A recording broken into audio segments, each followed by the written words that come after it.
My name is Emily Carter. I'm 32, and 3 years ago I filled out a compounding order for my own sister because no hospital pharmacy was open at 11 o'clock on the night our parents put her on the street. The dining room still smelled like the pot roast my mother had made for Sunday dinner. Candle wax from the centerpiece she lights every week, whether or not anyone's eating by candlelight at 6 p.m. The good china was out, the set she only uses when she wants a room to feel a certain way before anyone's even spoken. Heavy, formal, the kind of table setting that makes a confrontation feel like an occasion instead of what it actually is. My father sat at the head of the table the way he always does, fork set down at a precise angle, the posture of a man who'd already decided how this conversation would end before it started. I'd noticed it the second I walked in that evening.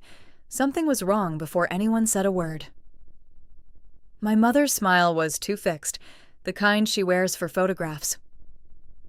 My father hadn't looked up from his plate once, which for a man who normally narrates his own opinions on everything from local zoning votes to the neighbor's lawn care felt like a held breath.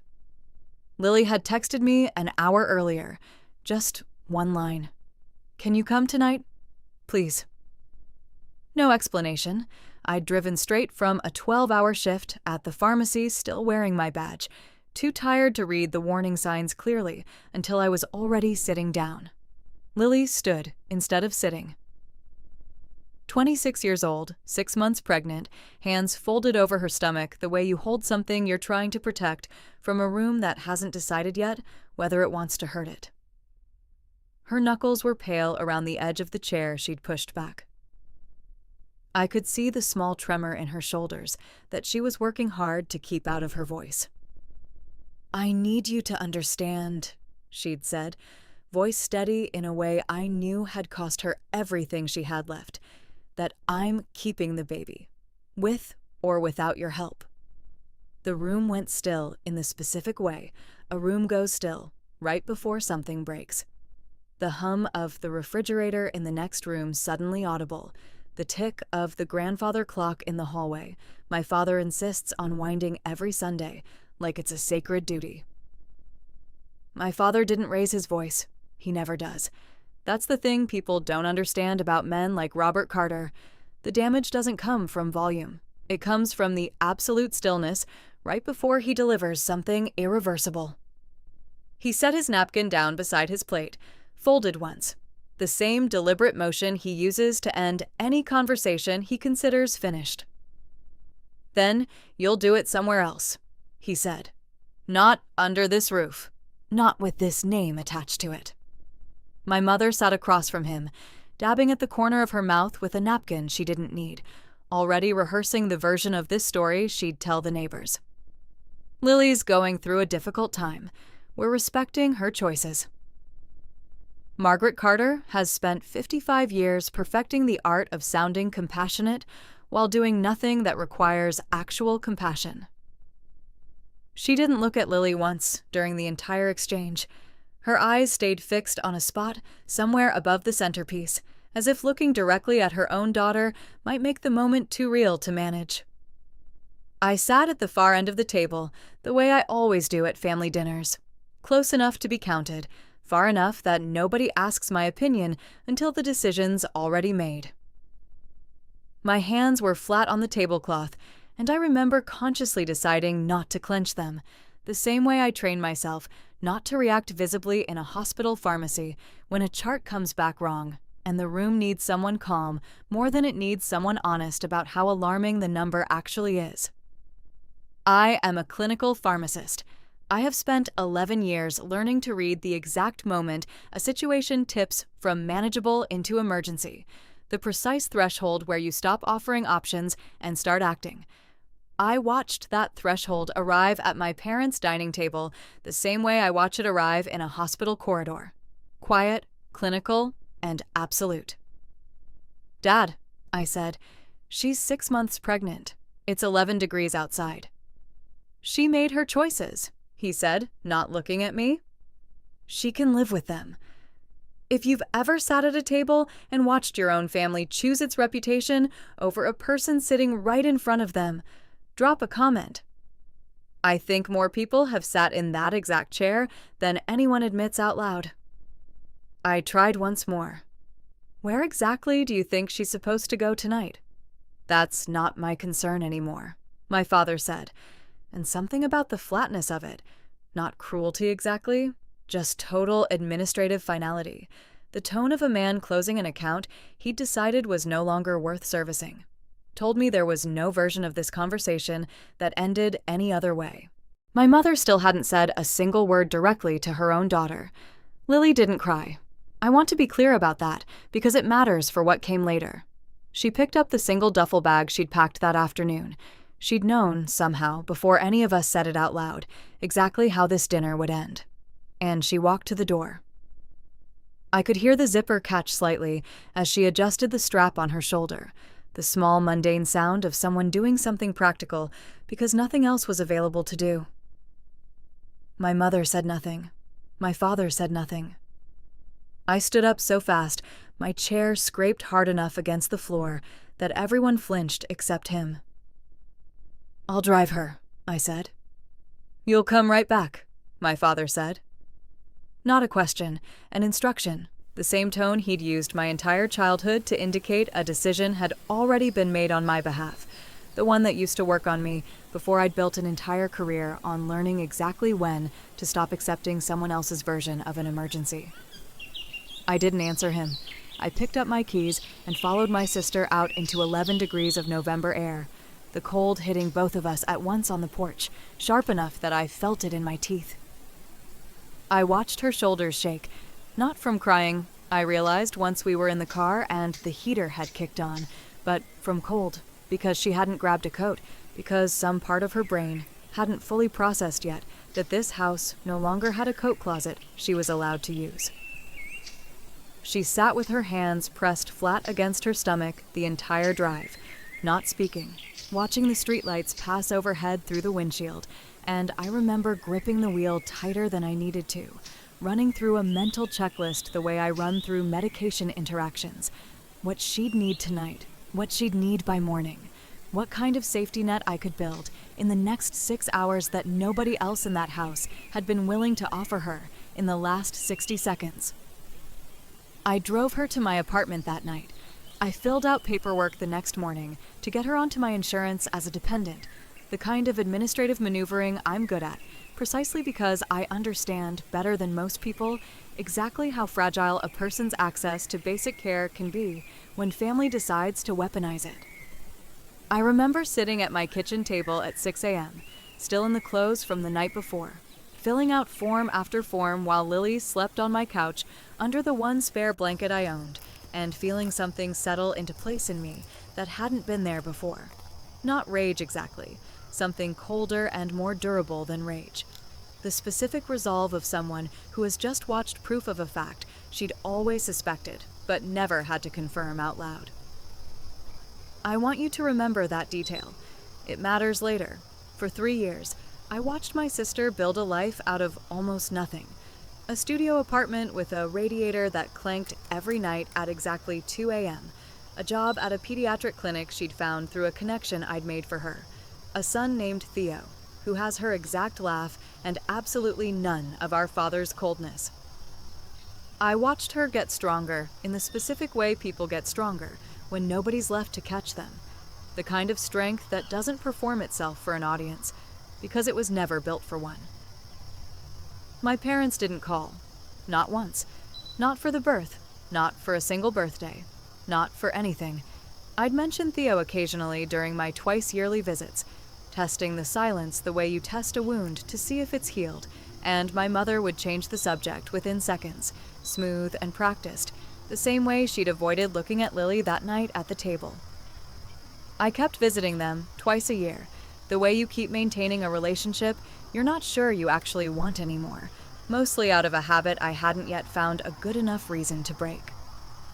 I had no idea, sitting in their dining room exactly 3 years after that November night, that I was about to watch the family's actual arithmetic, the real one, the one underneath the reputation my mother had spent decades protecting, finally come due.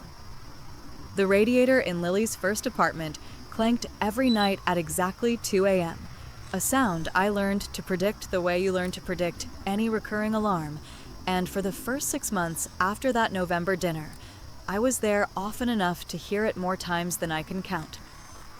I want to explain what those months actually looked like, because the version people imagine, a struggling single mother gritting her teeth through hardship while a sister quietly writes checks, isn't quite what happened. It was smaller than that, and slower, and a lot more administrative than anyone expects supporting someone to be. I spent the first week filling out forms, WIC eligibility paperwork, a change of address notice for her mail, since she'd been getting it forwarded from our parents' house, and that arrangement obviously needed to end immediately. A dependent coverage addition to my own health insurance, processed through HR at the hospital pharmacy where I work, a form I filled out at my kitchen table at 6 in the morning, still wearing yesterday's scrubs, the smell of hand sanitizer and stale coffee, the specific scent I now associate with the early days of becoming, functionally, my sister's entire support system. If you've ever had to learn an entire bureaucracy overnight just to keep someone else's life from collapsing, drop a comment. Nobody warns you how much of caretaking is actually paperwork. Lily got a job at a pediatric clinic 3 months later, the kind of position that requires someone reliable, someone who shows up early, someone who doesn't complain when a shift runs long. I'd made the introduction through a pharmacist colleague whose practice partnered with the clinic for medication management, a connection I'd built over years that I cashed in within about 4 minutes of asking. Lily didn't know, for a long time, how much weight I'd put behind that single phone call. She just knew she'd gotten the job on her own merits, which was also true, and which mattered to her more than knowing the rest of it. She found a studio apartment in a building with thin walls and a landlord who was slow on repairs but fast on rent reminders. The radiator clanked. The hot water ran lukewarm by 7 a.m. if you weren't first in line for the building's ancient boiler. None of it was glamorous. All of it was hers. In a way, nothing in our parents' house had ever quite been hers. I visited every week at first, then every other week once she'd stabilized, bringing groceries I pretended were just what was on sale, even though I'd specifically bought the brands I knew she liked. I held Theo the night he was born, a Tuesday in March, in a hospital room that smelled like antiseptic and the specific sterile cotton of a newborn blanket. And I remember looking down at his face and feeling something shift permanently in how I understood my own family. Not in a dramatic way, just a quiet, settled certainty that whatever debt our parents believed they didn't owe, I had just decided, holding my nephew for the first time, that I owed nothing less than everything. I kept a folder. I want to be honest about when that started, because it wasn't immediate and it wasn't strategic at first. It started as simple record keeping, the same instinct that makes me double-check every prescription against a patient's full medication history before I'll let it leave the pharmacy counter. I kept receipts for the things I'd covered. I kept the insurance paperwork. I kept a printout of the text message Lily had sent me that November night. "Can you come tonight?" Please, because some part of me, even then, understood that a moment like that deserves to exist somewhere permanent outside of memory, where nobody could later claim it had been smaller than it was. The folder grew slowly. A copy of the dependent coverage form. A photo of Theo's first birthday, the cake Lily had made herself because she couldn't afford the bakery price and refused to let that stop her from making it nice anyway. A note I'd written myself, dated the night of the dinner while Lily slept on my couch. 3 lines, nothing dramatic, just facts. Lily asked for help. They refused. I drove her here at 11:40 p.m. in 11-degree weather. I didn't know yet why I was keeping it. I just knew I wanted the truth to exist somewhere my parents couldn't later revise it. My parents, meanwhile, kept living the version of events that cost them nothing. I visited them twice a year, the way I always had, and the visits had a strange, suspended quality to them. My mother would ask after my work, never after Lily. as if Lily had simply stopped existing the night she walked out the door. My father would talk about the neighborhood, the church board, a cousin's promotion, anything that let the conversation stay comfortably above the surface of what had actually happened. I noticed things, though. Small things, the kind you only catch if you're paying close attention to a family that's used to nobody paying close attention. My father's business, a small specialty insurance brokerage he'd run for almost 3 decades, had started showing cracks I wasn't supposed to see. A canceled country club membership, mentioned once, quickly, like an inconvenience rather than what it actually was. My mother's comments about tightening up for a while at a dinner 18 months in brushed past so fast I almost missed it. A reference to a restructuring at the brokerage that, when I asked a single follow-up question, got redirected within seconds toward a completely unrelated topic about the weather. I am professionally someone who's trained to notice when numbers don't match the story being told about them. It's the exact skill that keeps patients safe when a chart says one thing and a prescription says another. I started noticing the same gap forming in my own family. The story they were telling about themselves, stable, respected, in control, and the quieter set of facts underneath it that didn't match. I didn't ask directly. I'd learned by then that direct questions in that house got redirected the same way Lily's existence got redirected. Smoothly, immediately, with no acknowledgement that a redirection had even occurred. I kept visiting, I kept watching, I kept the folder. 2.5 years in, Lily had moved into a slightly bigger apartment, still small, but with a bedroom for Theo that wasn't also her own living room. She'd gotten a small raise at the clinic. She'd started, very cautiously, letting herself believe that the life she'd built without our parents' help was not just survivable, but actually good, actually hers, actually something she didn't need anyone's permission to be proud of. I remember a specific evening, close to the 3-year mark, sitting on her apartment floor while Theo stacked blocks between us, the smell of the dinner she'd made. Something simple, pasta, garlic bread from a box, filling the small kitchen, and thinking that whatever happened next with our parents, this, what was already built, couldn't be taken back. That was the part that mattered most to me. Not revenge, just the fact that nothing they did now could undo what she'd already become without them. That same week, my mother called me, an actual phone call, not a text, which she almost never does, and asked, with a tightness in her voice I hadn't heard before, whether I might be free to come to dinner soon. Just a regular visit, she said. Nothing special. I said yes. I didn't tell her I'd start paying closer attention than usual. I didn't yet know what I was about to walk into. But I'd learned, over 3 years of careful watching, that when my mother's voice gets that particular tightness, it's never actually about nothing. The dinner my mother had called nothing special turned out to be the most revealing meal I'd sat through in years, and it had nothing to do with what was actually said. The dining room looked smaller than I remembered, though I knew that wasn't really true. It was the same table, the same heavy curtains my mother has never once replaced in 30 years, the same brass light fixture that's always thrown a slightly yellow cast over every meal in that house. What had changed was the air in the room, a kind of held tension I hadn't felt there since the night Lily stood up from her own chair with a duffel bag already packed. My father's hands shook slightly when he poured the wine, not from age, he's only 58, but from something closer to tension, the kind I recognize in patients managing a diagnosis they haven't fully accepted yet. He spilled a few drops on the white tablecloth and dabbed at them quickly, almost reflexively apologetic in a way I'd never once seen from him.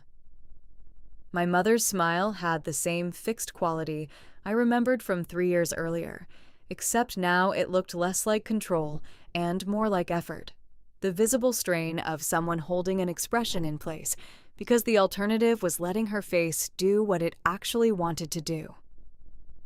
They'd made my favorite dish, roast chicken with the rosemary potatoes my mother only makes for occasions she considers important.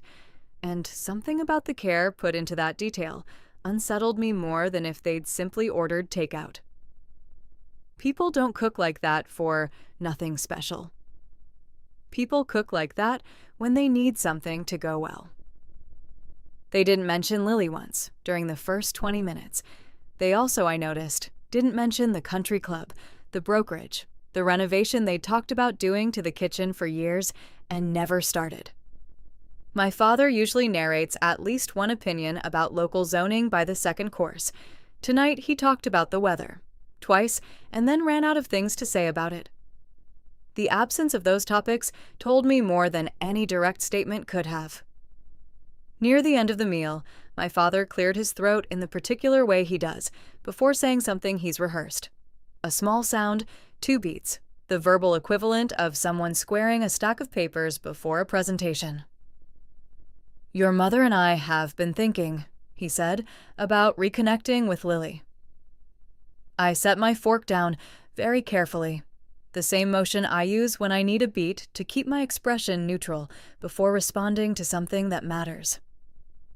I could feel my pulse pick up slightly, not from surprise exactly, more from the specific alertness of watching a situation finally show its hand after months of guessing at the shape of it.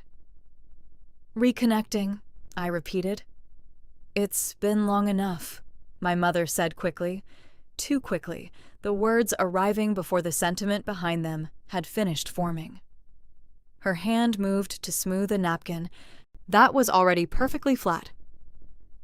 "Families go through difficult periods. We'd like to move past it." I looked at both of them for a long moment, running the calculation I'd been quietly building for the last 18 months. The canceled membership, the restructuring at the brokerage, the strange tightness that had crept into both their voices over the past year whenever money came up even tangentially. The way my father had started declining to pick up the check at the 1 or 2 dinners we'd had out, something he'd never once done in his life before. "Why now?" I asked. 3 years of nothing, and suddenly it's time? My father's jaw tightened, the same small flex I'd inherited from him without ever wanting to. "We don't need a reason to want to see our own grandson." I didn't believe him. I'd spent 11 years learning to tell the difference between a story that holds together and one that's been assembled under pressure, and this one had seams showing everywhere. The rehearsed cadence of his sentence, the speed of my mother's reassurance, the way neither of them could quite meet my eyes for more than a few seconds at a time. If you've ever watched someone rediscover a relationship right when they happened to need something from it, drop a comment. I think that particular timing tells you everything you need to know about a person's actual priorities. I didn't push further that night. I finished the rosemary potatoes out of habit more than appetite, made polite conversation about nothing, and left an hour later with a folded napkin's worth of unease sitting heavy in my chest the entire drive home. Once I got home, I did what I'd been quietly trained by years of watching numbers reveal what people wouldn't say out loud to do whenever something didn't add up. I started looking for the parts of the story nobody was offering voluntarily. It didn't take long. A public record search on the brokerage showed a lien filed against the business 8 months earlier. A separate filing showed my parents' house. The house I'd grown up in, the house Lily had been put out of into 11-degree weather, carried a second mortgage taken out 14 months prior, the kind of loan people take when every other option has already closed. My father's business partner of 20 years had filed paperwork to formally dissolve their partnership 6 months ago, a fact my father had never once mentioned at any of our twice-yearly dinners. I sat at my kitchen table at midnight, laptop open, the blue light. The only thing illuminating the room, scrolling through, filing after filing with the same methodical attention. I give a medication chart that doesn't add up, cross-referencing dates until the pattern stopped being ambiguous. I sat with that information the way I sit with any complicated chart, methodically, without letting myself react until I understood the full picture. My parents weren't reaching out because 3 years had healed something. They were reaching out because the version of their life that had let them treat reputation as a luxury they could afford was collapsing, and the daughter they discarded for threatening that reputation had, in their absence, become the only family member with a stable home, a steady income, and, they apparently hoped, a short enough memory to let them back in. I called Lily that night, not to warn her exactly, just to tell her our parents wanted to reconnect and that I thought she should know before anyone showed up unannounced. I could hear my own voice come out flatter than I intended, the careful neutrality I use when I'm not ready to share a conclusion before someone's had time to form their own. She was quiet for a long moment on the other end of the line. I could hear Theo in the background, the specific clatter of toy blocks hitting a wood floor, a small domestic soundtrack underneath a conversation that was anything but small. "Do you think they're sorry?" she asked. Not bitter, just genuinely asking, the way you ask a question you've turned over in your head so many times you've stopped trusting your own answer to it. "I think there's something," I said. "I'm not sure sorry is the word for it yet." She didn't ask me to elaborate. She'd learned, over the same 3 years I had, to wait for proof instead of explanation. 2 weeks later, on a Saturday afternoon, I was at Lily's apartment helping her put together a bookshelf from a box that had clearly been mislabeled by the manufacturer, the smell of fresh particle board, and the specific frustration of an Allen wrench that didn't quite fit any of the provided screws filling the small living room while Theo narrated the entire process from his blanket on the floor, stacking his own miniature tower of blocks in dramatic imitation of whatever we were doing. Sunlight came through the apartment's single large window at an angle that lit up the dust drifting off the cardboard packaging, and for a moment the whole scene felt almost peaceful, the kind of ordinary Saturday Lily had fought hard to make normal. There was a knock at the door. Lily froze with a shelf panel in her hands, the particle board catching the light at an angle that made her knuckles look pale around its edge. I set down the wrench slowly, deliberately, the same controlled motion I use whenever a situation has just shifted into something requiring full attention. Neither of us said anything. We both, somehow, already knew. She walked to the door slowly, Theo trailing behind her, clutching a single wooden block like it might offer some kind of protection, and opened it.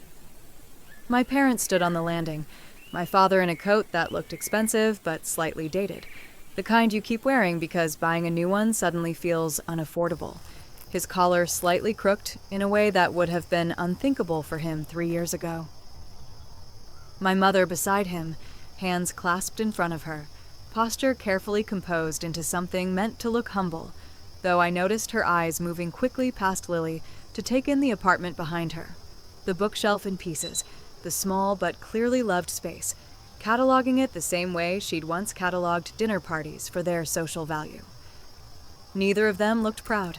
Neither of them looked powerful the way they had at that dining table 3 years earlier. They looked, for the first time in my entire life, like people who needed something from a room they weren't sure would let them in. "Lily?" my mother said, voice catching slightly on the single syllable of her own daughter's name. "Can we talk?" I stood up from the floor, the bookshelf forgotten, and moved to stand just behind my sister's shoulder, close enough that she'd know, the way she'd known 3 years ago in that car, shaking from cold in the dark, that she wasn't facing this alone. Lily didn't invite them in right away. She stood in the doorway, with one hand resting lightly on the frame, the other still holding the bookshelf panel she hadn't quite set down, and for a long moment nobody said anything at all.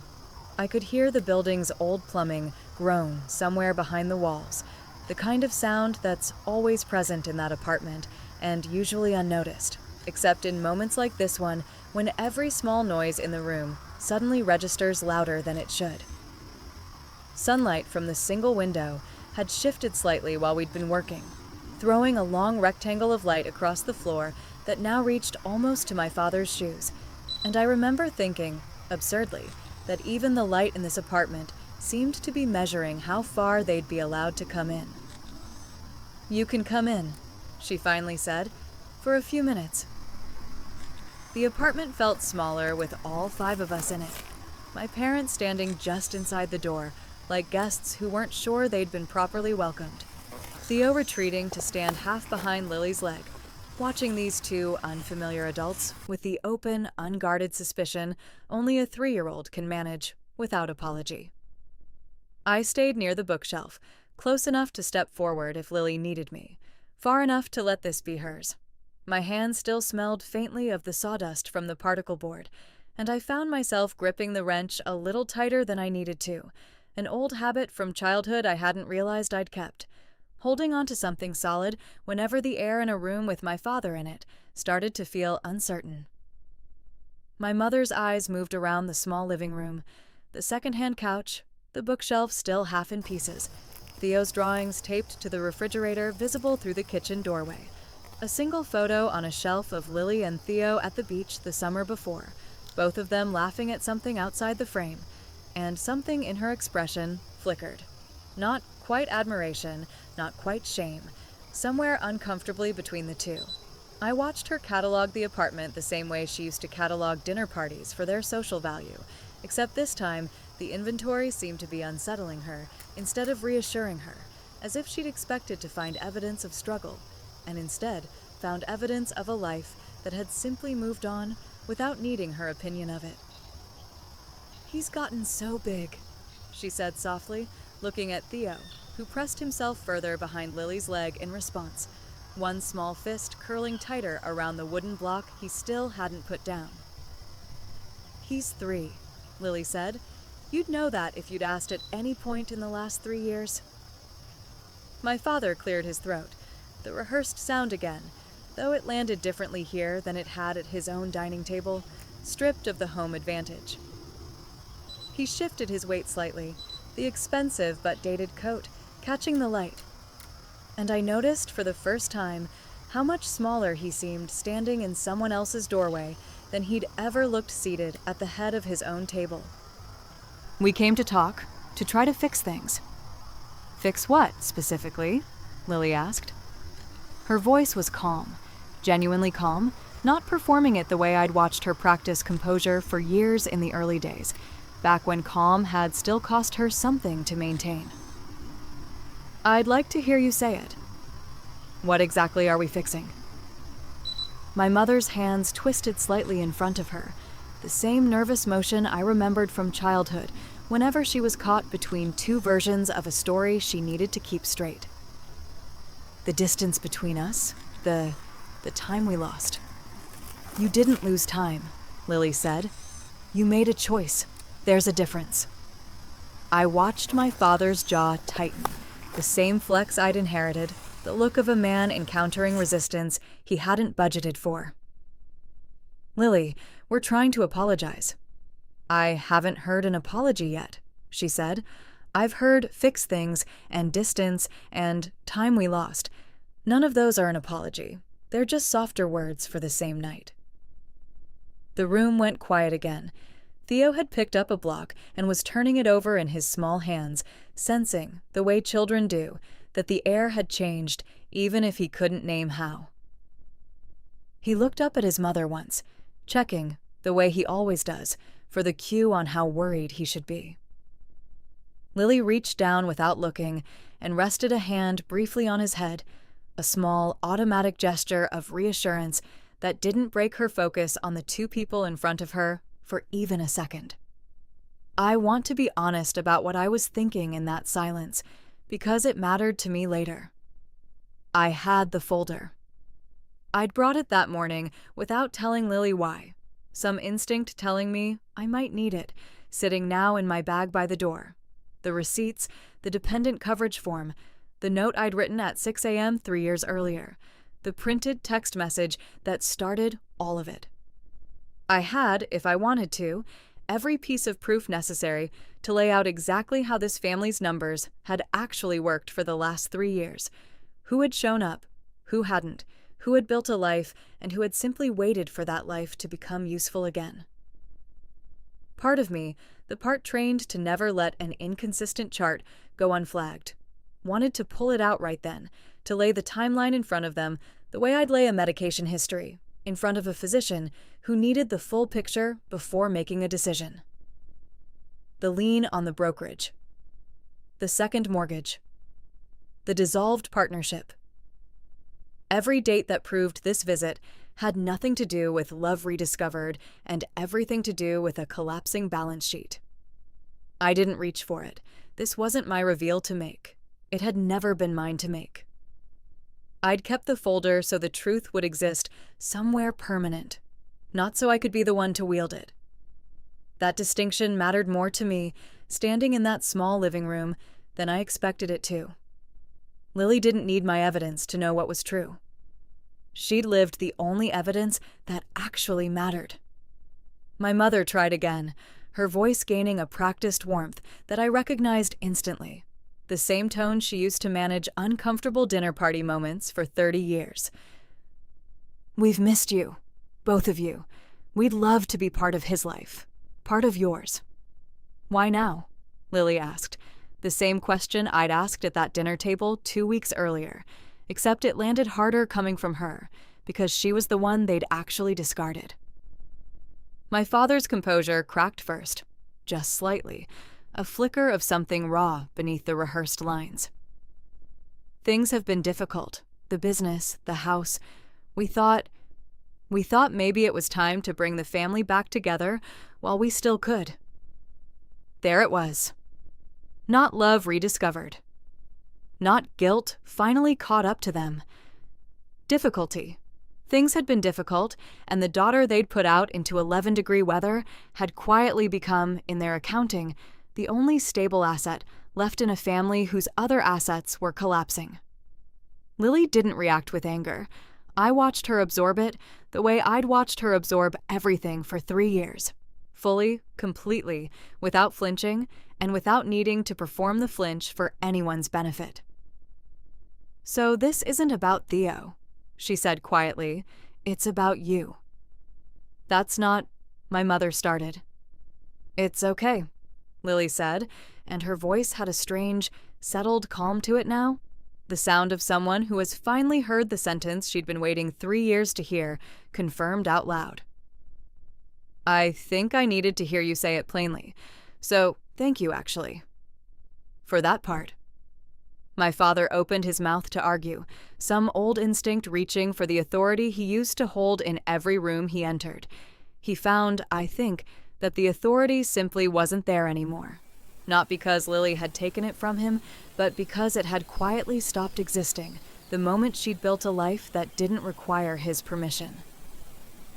"You made your choice that night," Lily said, looking at both of them now, steady, unhurried. "I made mine the next morning." Nobody spoke.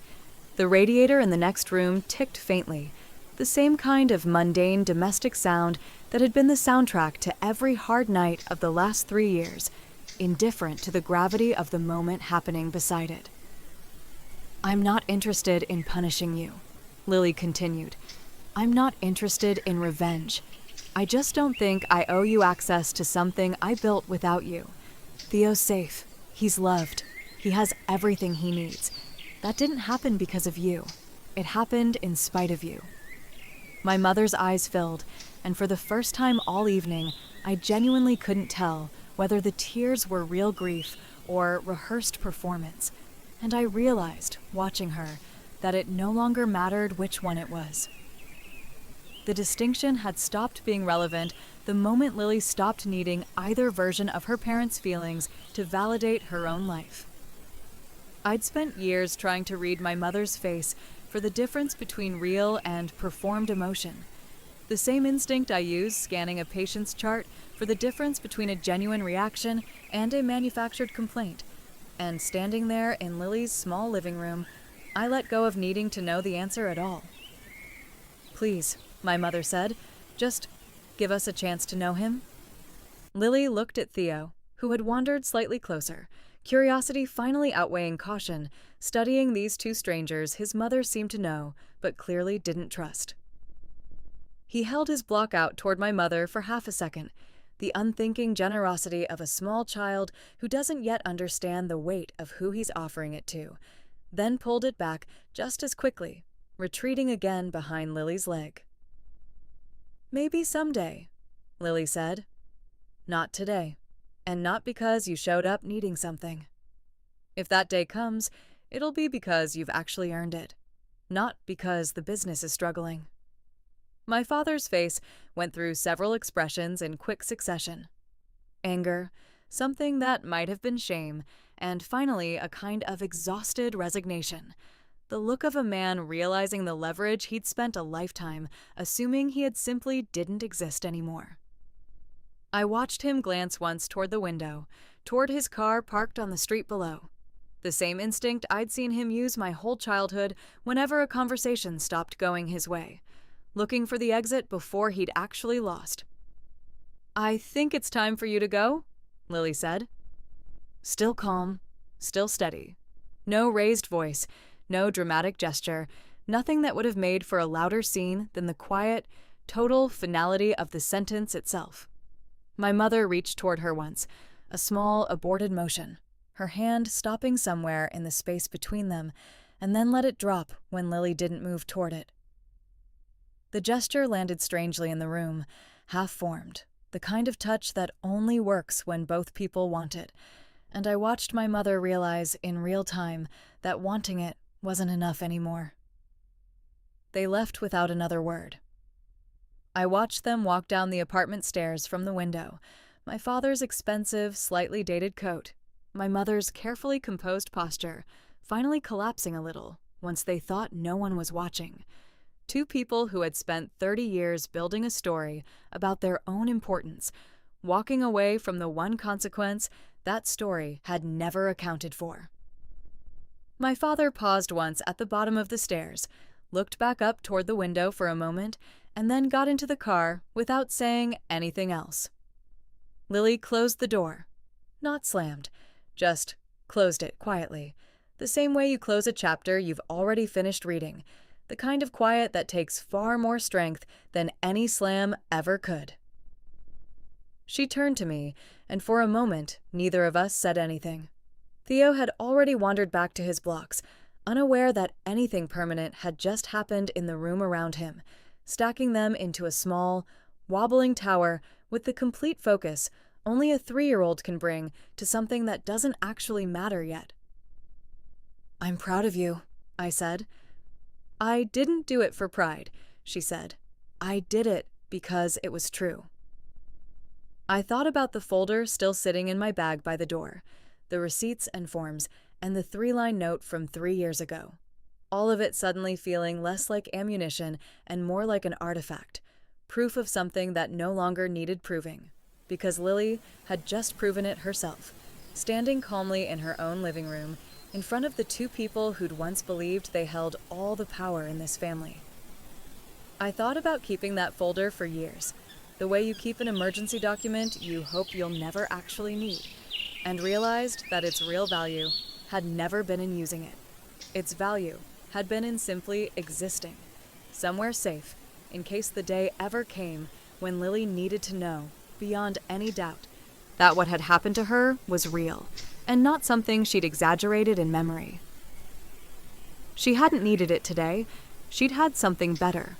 3 years of proof built into her own life, evidence that didn't require paper because it lived in the apartment around us, in Theo's drawings on the refrigerator, in the steady, unhurried way she'd just told 2 people who used to control every room they entered that they no longer had any power left in this one. I picked up the wrench from the floor and went back to the bookshelf. "Come on," I said. "Let's finish this before dinner." She knelt back down beside me, sliding the last panel into place with the same careful patience she'd brought to every other piece of her life over the last 3 years. And for the rest of that evening, the only sound in that apartment was the small, ordinary clatter of 2 sisters putting something together that was actually built to last. Later, after Theo had been put to bed and the bookshelf stood finished against the living room wall, slightly uneven on one side, the way furniture built by 2 people without a level always ends up, Lily sat down beside me on the second-hand couch and let out a breath she seemed to have been holding for longer than just that evening. "You okay?" I asked. "I think so," she said. "I kept waiting to feel something bigger. Anger or relief or something. Mostly I just feel tired." "That's allowed," I said. She looked toward the door, the same door she'd closed less than an hour earlier, with a quiet, final click that had said more than any raised voice ever could have. "I don't think they'll come back?" "Maybe not," I said. "But if they do, you already know exactly how to answer." She nodded slowly, and for a while, neither of us said anything else. The apartment settling into the particular quiet that comes after something important has finally finished happening. Not the absence of feeling, just the exhausted stillness that follows it. I thought about that November night 3 years earlier, the cold air on the porch, the duffel bag, the drive home with the heater finally starting to work. I thought about how far that drive had actually gone in the years since, even though the distance between our parents' house and Lily's first studio apartment had never been more than 15 minutes by car. The folder stayed zipped in my bag. I never did take it out that night. I'm not sure I ever will need to, and for the first time since I started keeping it, that felt less like an unfinished task and more like exactly the outcome I'd quietly been hoping for all along.